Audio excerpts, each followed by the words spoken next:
Welcome to Something Positive for Positive People. I'm Courtney Brain. Something Positive for Positive People is a 501c3 nonprofit organization that serves as primarily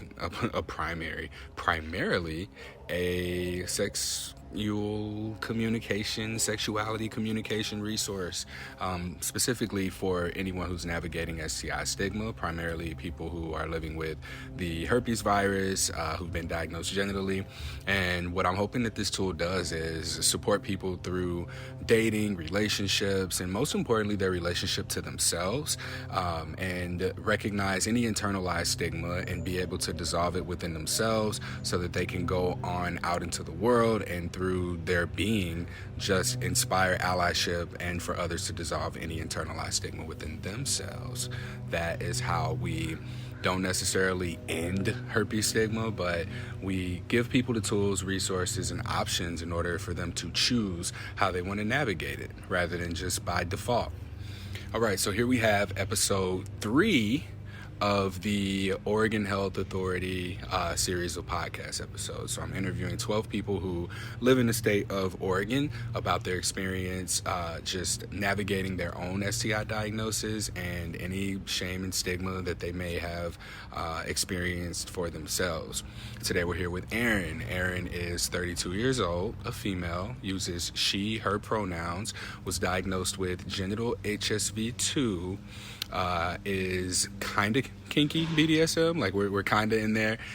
Consider yourself to be sex positive, and I can't remember the details of the other three. I think we'll get into those in more detail, but I am going to start out with just you telling me about your interaction with the healthcare provider when you received your HSV-2 diagnosis, and we'll just go from there. Mm-hmm.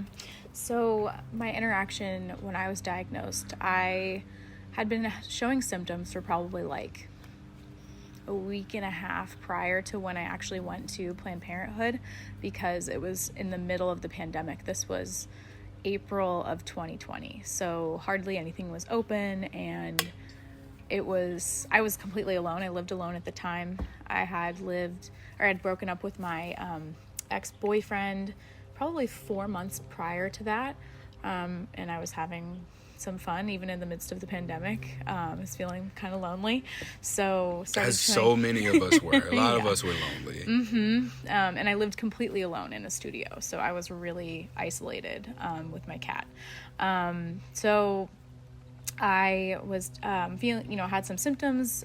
Felt like something was wrong. I was trying to like self-diagnose, which was really scary via Google.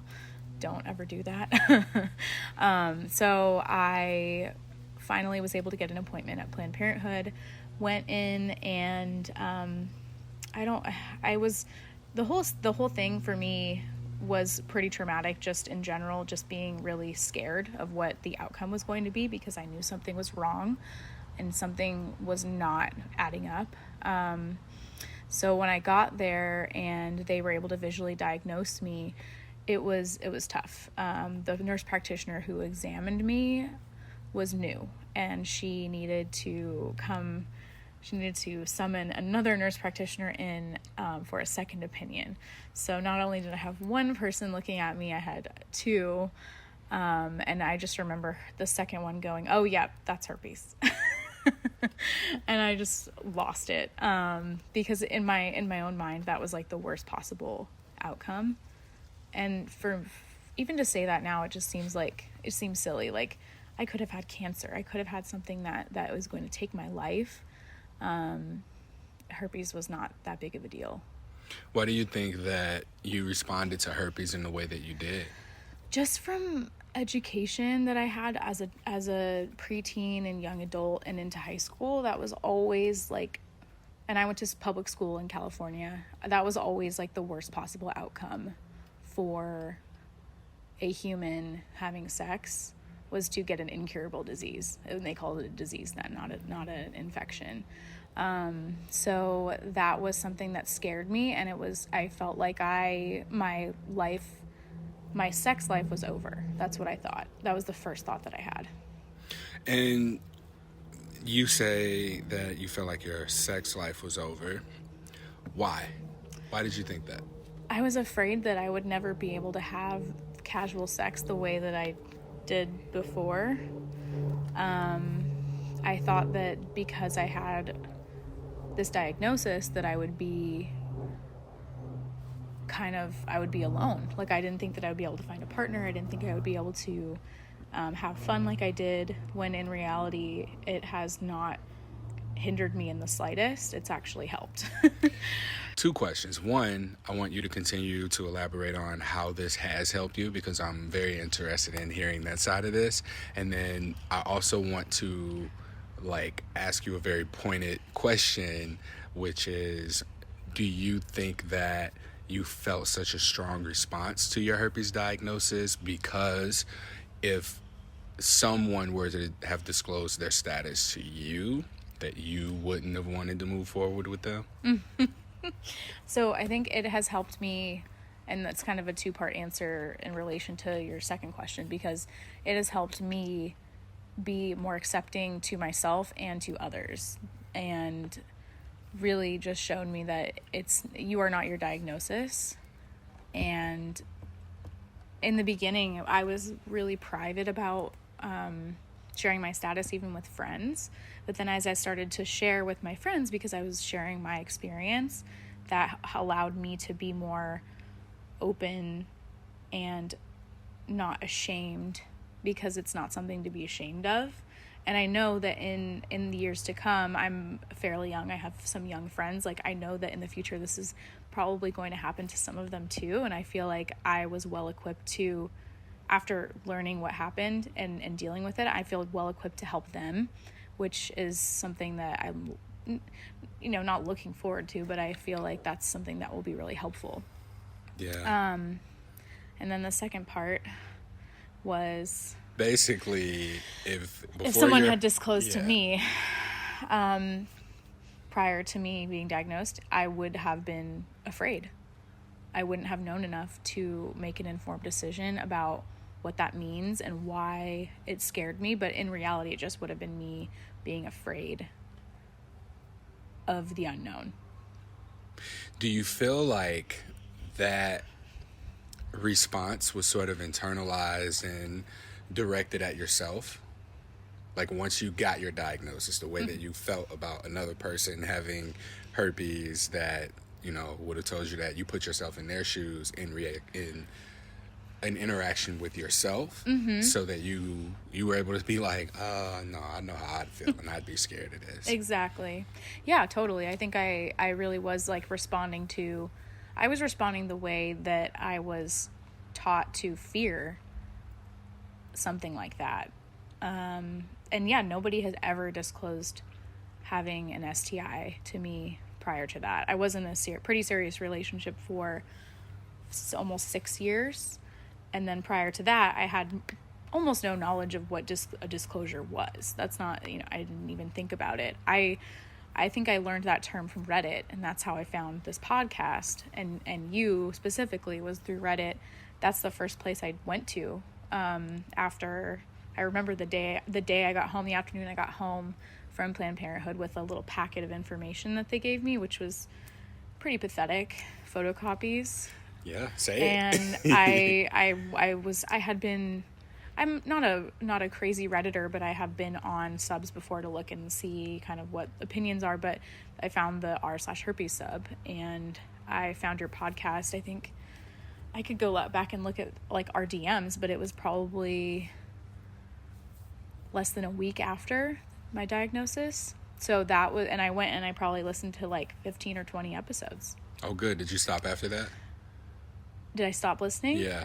No, you can tell me you stopped. No, because I didn't. That's what I want. I want people to come get what they need and then leave. Yes, that's why yes. I was... No, so yes, and I haven't listened to the podcast in quite some time, because I have good 8 or 9 different podcasts that I can't keep up with in general. So I think as those come up, I really got what I needed in that moment. Yeah. Was herpes your first STI diagnosis? Yes. Has this been your only STI diagnosis? It has. I speak to this because I think that it was the CDC that says, the Centers for Disease Control here in the United States, if anyone's listening from anywhere else, says that people who test positive for an STI are likely to get another STI. And I want to challenge that, because I think that what happens is, in my 250 plus podcast episodes, and at this point maybe tens of thousands of people that I've at some point connected with or touched base with about STIs, herpes, I'm learning that people are much more communicative. They learn to communicate. I think that more people are on the side of doing what they feel is morally and ethically right, which is learning how to disclose their STI status, but also learning to hold themselves and their partners to a higher standard, a higher quality standard of being tested regularly, asking for a partner to be tested for STIs before they become intimate. These are the kinds of things that we don't learn or hear about after you test positive for an STI. It's like we just throw, all of us, because I'm positive for HSV2 as well, we're just thrown out of the conversation. The conversation is only meant for people who don't have an STI, and then if they get one, they better cure it, and then these are the things that they need to do to not get it again. But there's no mention on the STD prevention website that you can still get an STI if you practice, 3 or more of the STD prevention practices that the CDC says. Wear condoms, mutual monogamy, HPV vaccine, get tested and know what your status is, be abstinent, for how long, right?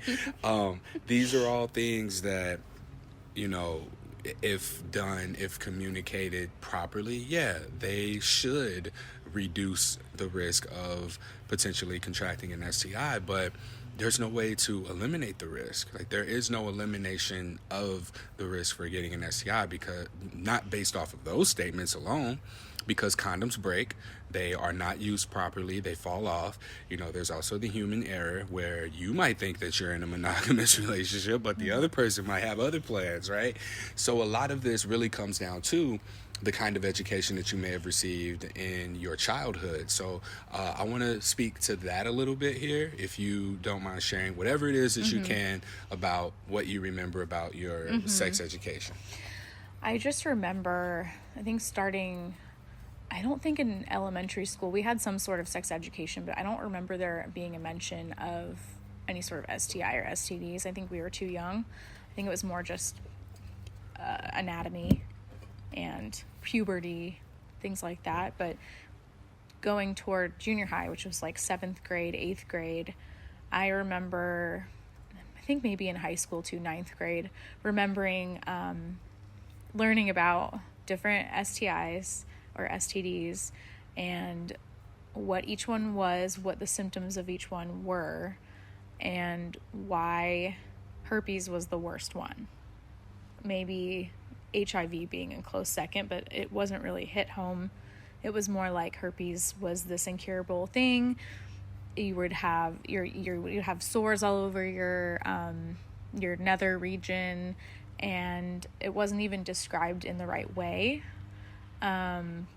Even in my first initial outbreak, it was pretty bad, but each subsequent outbreak I've had has been maybe one sore that I barely notice. I don't take any sort of medication either. It's not something I like to do, so I just don't. I avoid that, but I remember learning that was not, you didn't want herpes because it was incurable. Yeah, and I think that the reason that HIV might have been a close second was because it's a gay disease, right? Right. At that point in time, that's what we were taught. And the classroom setting is heterosexual. They are teaching Correct. Heterosexual, that this is what sex is. It's, if you have sex, you're going to get pregnant. Exactly. That's what everyone in the room that is That Mean Girls sex ed. You will get chlamydia and you will die. That's it. And that speaks to the way that we don't talk about sex. And you mentioned how your STI status, your herpes diagnosis, did influence the way that you date and have done relationships for the better. And I'm gonna let you answer before I like sneak in what I'm trying to, what I'm pushing for my agenda. So can you talk to me about what your herpes diagnosis and the experiences after that have taught you about sex, and then we'll tie that back to what you learned about sex in your sex education. So in the beginning of my whole journey after diagnosis, like I classified as like before diagnosis and after, because my life and AD. Exactly, because my life did change. And at first it felt scary. I didn't want to be involved with anybody at first. It was like, I just want to be alone and kind of like be sad. And I let myself be sad for a little while. And then I got bored, as I do. And I decided to go on Positive Singles, I think that's what it's called. And started going through that fun process of meeting. Fun is sarcastic. She made a face when she said fun, just so you know. Well, I'll get to why it was actually fun at one point. So I started meeting people, going on dates, but I just kept running into the fact that it was really more of every time I would go out with somebody who I met from PS, it was like almost like a commiserating get together. Like we would talk about our diagnosis, and which was helpful. It didn't really do much good probably, but I got bored because there weren't that many people on in my area. I had matched with somebody on there that I was interested in, but we never met up. And I can kind of get into that a little bit later. I started to go on the regular dating apps again. I had used Bumble in the past. I had used Hinge. So what I just thought was using the tools that I gathered from Reddit on how to disclose and reading disclosure stories and successes and fails and all that, how I could do that myself.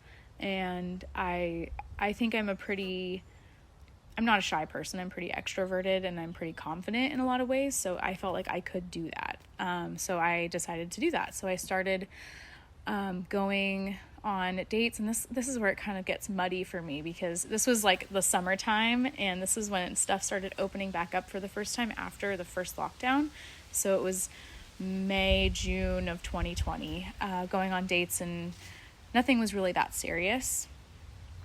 But then I saw somebody on Bumble that I had seen on PS that I had originally matched with, that I was interested in, and then he kind of disappeared.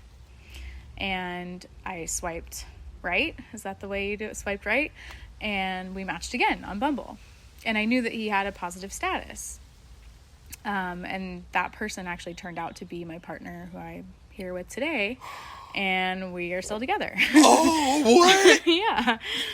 Mm-hmm. All right, I'm so interested in, as short of a version as you can give us, what that story is. So that's what it is. We ended up meeting up for a date in, I think it was August of 2020, after we had previously matched on PS, and then we matched again on Bumble. He swiped right on me first. He just kind of fell off the map. I didn't know what happened. Apparently he had gotten back together with an ex for a little bit of time. I know all about that. And I was single, so I was just kind of doing my thing, and I wasn't worrying about it. And we got together, we went on a date, and then that was it. We fell in love, like within that 2-week span of dating, and we were exclusive, and then we've been dating for almost 2 years. Can we just, I want to like marinate and massage that portion where like y'all were both on Positive Singles. You had whatever your experiences were. You get off of Positive Singles. And we never met. And you find each other. Yeah. No, I just mean like you were having your own individual experiences. And that speaks volumes, because, stigma makes us believe, I'm not going to say that that's what it says, that we need to date our own kind, and that we need to be responsible for not passing this on to anybody else, and we want to be the superheroes who save the day. Like, us being the only person who has herpes and doesn't have sex with a person who doesn't have herpes or doesn't know whether or not they have herpes is not changing anything, right? All it's doing is giving us one more poor way of talking to ourselves and beating ourselves down and lowering our standards and expectations to the point where we are so beat down that it's going to take anyone who just says, I like you, or I don't care, that's who we'll find ourselves in a relationship. And what I love is that you didn't say this, but what I heard in your experience was that you were not limiting your dating experience to your diagnosis. Like, because I have this is going to be the now priority for the person that I'm seeing, or the people that I decide to give energy to. So I appreciate that for both of y'all. Like, I'm excited. That's really cool for both of you. What gave you the courage to get off of positive singles and onto regular dating apps? Just the fact that I felt equipped with how to talk about it and how to frame it in a matter-of-fact way rather than a scared way of approaching it with males. I felt like I could talk about it, and if they weren't gonna move forward with me because of that, then that was on them. Because, like, I know my worth, I know what I bring to the table as a human being, and I'm not my diagnosis. And understandably, if they don't want to expose themselves to that, that's okay. But at least I know my status, and at least I'm not, because the person who gave it to me either didn't know, or they knew and they didn't tell me, or maybe I had it before, but I had never had an outbreak. I seem to think it was the former, or the second thing I said, that the person knew and didn't tell me. Okay. But I know that I'm better than that, and now that I can tell people that I have this, and that can inform them, and people just simply don't get tested for this, so they don't know. Yeah. Planned Parenthood didn't give you the tools that you needed in order to communicate about your diagnosis to partners? I want to say they didn't. It could have been buried somewhere in those photocopies they gave me. But none of that stuff is up to date. I don't think it's helpful. If I worked there and I was helping patients with their diagnosis, I would direct them to Reddit. I guess that was a question on the survey as well. You know, what do you wish could have been different about your experience with the healthcare providers? I think I do remember some positive affirmation that the lead nurse practitioner gave me, and because I was crying, and she assured me that she knew many people who had this, and many people who live quote unquote normal lives with this, and that it's not going to hinder you. But I remember thinking that she was full of shit, and I didn't believe her. It's funny because I was panicking. They're like, everybody has this. I don't, but yeah, exactly. Exactly. Yeah. That speaks a lot to how unequipped healthcare providers are to do their job in STD prevention, because so often healthcare providers are the initial touch point of STI stigma for a person. So if someone is diagnosed with an STI, or they have symptoms, or they come in and they have questions, they're not equipped to answer the majority of it. Like, they can medically respond, oh, here's what the virus is, here's how it responds to you, here's what it does, here's the medication for it. But so much of practicing medicine is also in that human piece. And what I'm hoping to teach people through these sort of simulated patient experiences with clinicians and healthcare organizations is that human component comes first, right? So the human who's coming in may be like, hey, I'm having these symptoms, find out what's wrong.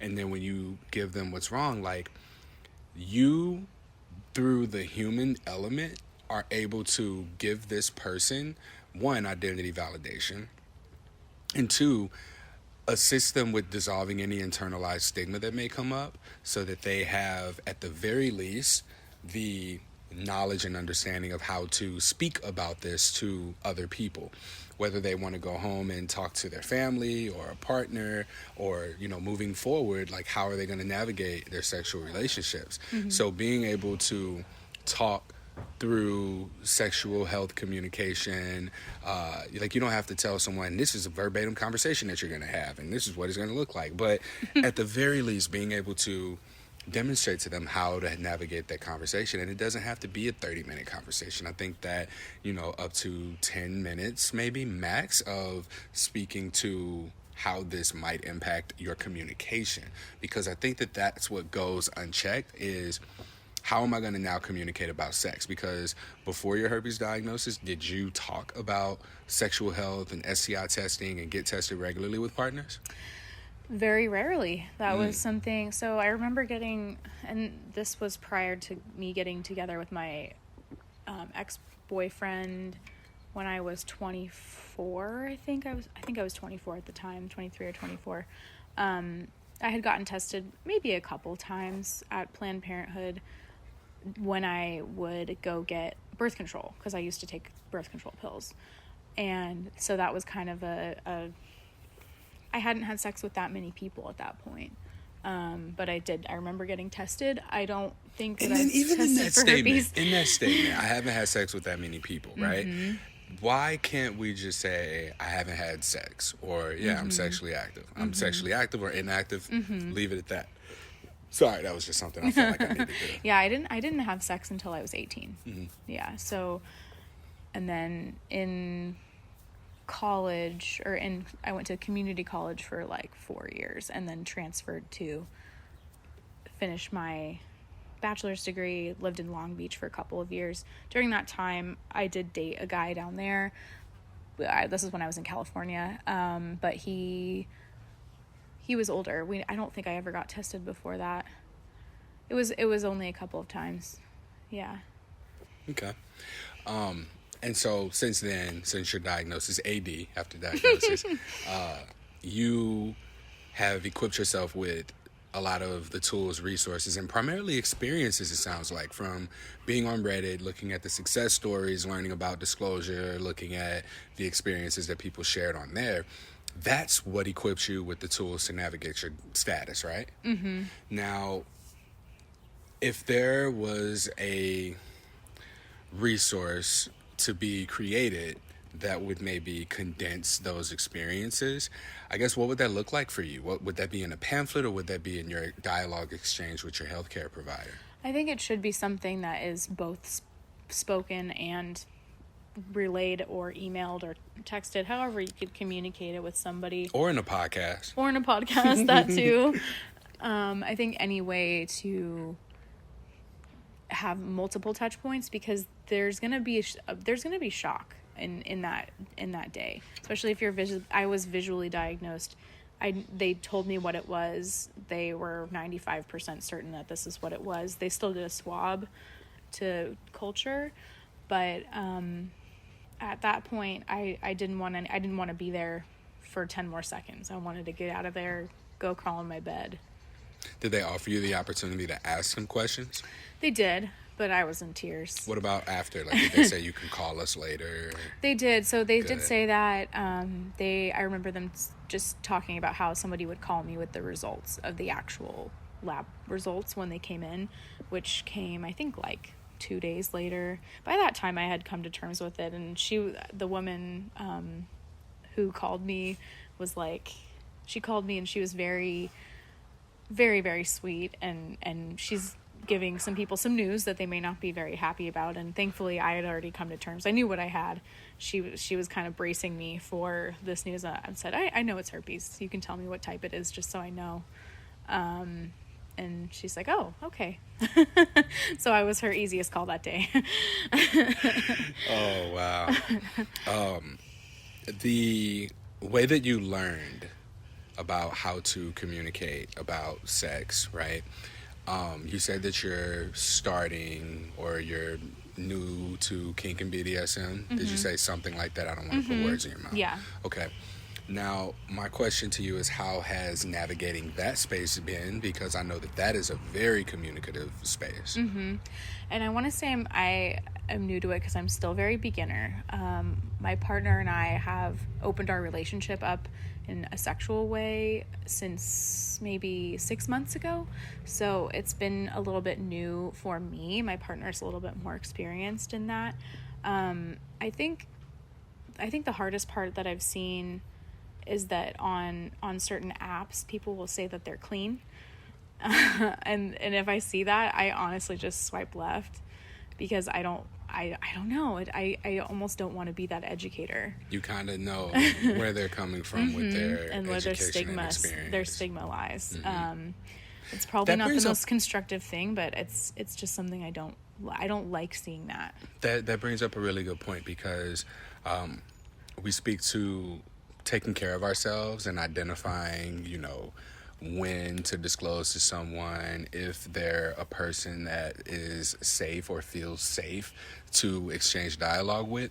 So it sounds like you have, this may not be like an overt thing, but like a filter in place for the kind of people that you're welcoming into your space sexually. So the kind of person who uses the word clean when talking about sexual health is a kind of person who doesn't make it into your circle, into your bubble, right? They wouldn't make me feel safe. And it makes me feel safe in an emotional way, yes, right? Yes, it wouldn't. And I appreciate that if they say that they're tested regularly, that's great. But I always wonder, is HSV on that test? Likely not, because we know that you're not tested unless you show symptoms. Oh, but I get tested for everything. So there really isn't a way to know unless you insist on getting a blood test. But even still, the I can't remember the scientific name for the sorry, I'm losing my train of thought. The different kind compound of tests that shows up in your blood that shows that antibodies. Yes. All right. I'm sorry. I'm like, I was thinking, what? I'm totally lost my thought there. Okay. That's depending on where your viral load is. It can vary at different times. So it's really hard to test for. Yes. And yeah, you do become that educator, but also like it may not be received well if you're that educator, and because it's on a dating app, people are going to receive it from a place of bias because you're positive. Of course you want for other people to be receptive to you, and you want for them to know what their status is and get tested for it. Like that's where people who have a negative status might be coming from. But also you have people who are just interested in you. And what I find in my experience is that when a person's attracted to you, they're attracted to you. And like that's that. And from there, the risks of everything is a risk. You are taking a chance in swiping on somebody, falling in love, and getting your heart broken. That's true. You are running a risk. When you get in your car, when you get on public transportation, when you walk outside, anytime you take your mask down for a sip of water now, like it is always a risk, y'all. But we're taking that risk with boundaries, with a prioritization for our safety. Yes, we want to do what we can to keep partners safe from exposure to the virus, but at the end of the day, there's only so much we can do. And also, we still need to be able to prioritize ourselves and prioritize our genuine needs and uphold our boundaries for ourselves with partners who might harm us, not in a physical harming way, but perhaps in an emotionally harming way, if that makes sense. So speaking back to the communication component, we weren't taught this in school. Like we did not learn how to communicate about, I would argue anything. Like we just didn't learn the communication piece. And I use this analogy for like recess. When we look at kink and BDSM, there's scenes, right? Play scenes. So at recess, learning how to play with others, learning how to set boundaries for the rules of games that you're going to play, being able to identify a yes and a no, and being able to respect that no. and also being able to say yes enthusiastically, and also being able to know what you're getting into and know that if at any point you don't want to be involved in that game anymore, you can say no, you can leave, you don't have to be there. I think that these tools for boundaries also teach youth to be able to identify healthy or unethical or abusive behavior and be able to mitigate their exposure to it. In addition to if they recognize it for themselves or with another person, a friend, a relative, they can also be there and support them and provide the support resources that they need in order to not have to go through it to the extent at which a lot of people end up going through it. Because so often, like, if we are equipped with these relationship management skills at youth, when we become sexually active, like, that is far more useful than here's what chlamydia looks like, this is what a herpes is, you don't want this, you get chlamydia and you die, right? Yeah. This is so much It's more just effective. fear-based education, and Yes. that's what we get, I think, in a lot of things.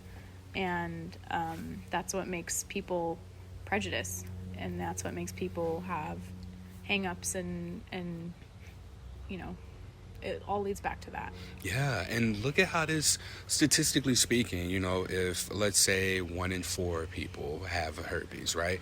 1 in 4 people in that classroom, if they become sexually active, might get herpes. And the number of people that I talk to who have experienced suicidality or depression or just negative emotions, or even just like feeling bad and like not wanting to tell anybody this because they're hurting and they want other people to feel what they feel so they're less alone. All of this can be mitigated at that point of education. Mm-hmm. And it's more important that we don't encourage youth, and I use air quotes when I say encourage youth, to be sexually active or be connected with their anatomy and understand sexuality and gender, because all of this it's all encompassing of those components that I just spoke to about boundaries, consent, and navigating abuse. That's what we have to self-teach ourselves. We learn that through our adult communication, our adult relationships, and it may be healthy, it may not be healthy, and we might learn it, we might not learn it, right? And the learning curve for informing yourself about these things that you are late to the party about can sometimes cause so much more harm than what could be prevented if we just are open to talking about sex with youth, and in a way that isn't even really talking about sex, because all of those components that I talked about, while they are conversations that occur in the kink and BDSM community, like you said, you and your partner opened up your relationship, and that required communication, that required self-awareness, that required trust, that required things that are built from ongoing open communication. Mm-hmm. Youth can learn that and then take that into adulthood, but you had to learn it through trial and error, through a bunch of different relationships, and mostly after getting herpes. I thought you were going to say something, so I stopped.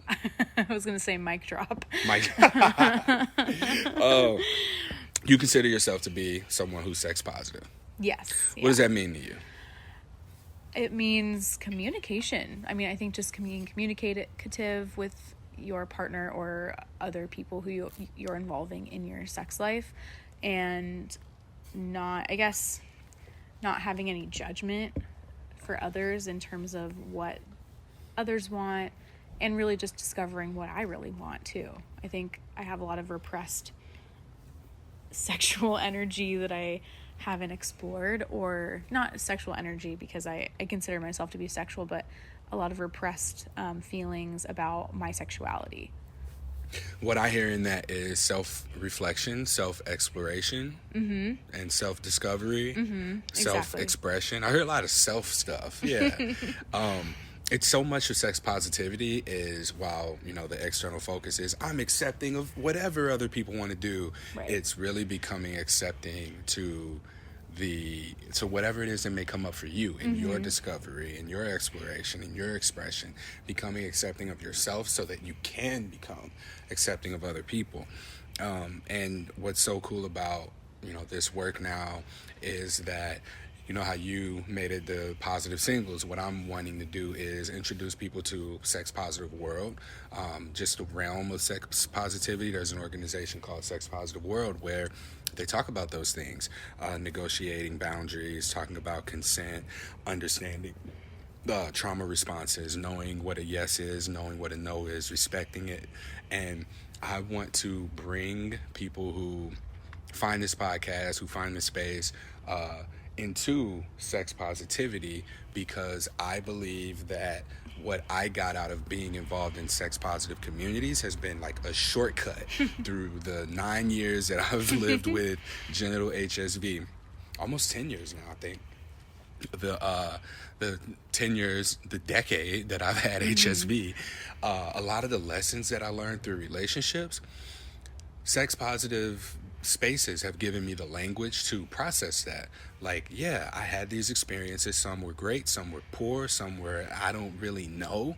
But learning that there's language, learning that there are words, learning that there's a community, that there is a lot of self-reflection and discovery and exploration and expression that has to occur, that has occurred. I felt like I was given the tools to process that. And so much of what came to me after my herpes diagnosis was about those non-sexual, those non-herpes related things. So like I've learned more how to disclose my status and have an open dialogue communication through the world of sex positivity and having these moments of reflection for myself than I have anything or anywhere else before. So I'm hoping to be able to connect people who find something positive for positive people to that, so that they don't have to go through positive singles, that they don't have to find these support groups and go through the trauma bonding experiences only to learn that this is what they need to learn. Your experience that you had going through finding Reddit, learning how to communicate about your status, being able to have a space to practice that. These are the things that I find to be extremely useful to people who are navigating this space. So that's why I asked you about sex positivity. It wasn't like hey, what's your sex life like? Like I thank you and appreciate the way that you were able to answer that question for me. Yeah, of course. Is there anything else that you want to add? We're coming to the end of this. I'm gonna wrap up and let you go. We can talk about the experience that you had with the healthcare provider and how, you mentioned wishing that it could have been different in some ways, but yeah, is there anything else? I think just remembering, especially if you are somebody that has just been recently diagnosed, and I think I see this on Reddit a lot, or I saw it on Reddit a lot, the it gets better posts, or but in reality, in my experience, it did, and it has, and it continues to be. It's not something that I even think about every single day anymore like I used to. And that's with anything that happens to you in your life. I think you get used to it. I think you come to terms with it. But I think if you're somebody who has been recently diagnosed and you're feeling really down about it, you have the right to feel down about it. You need to have that time to really think about how you're going to navigate your experience for the positive. But you are allowed to feel sad, but it's going to get better, and it truly does. Yes. Thank you.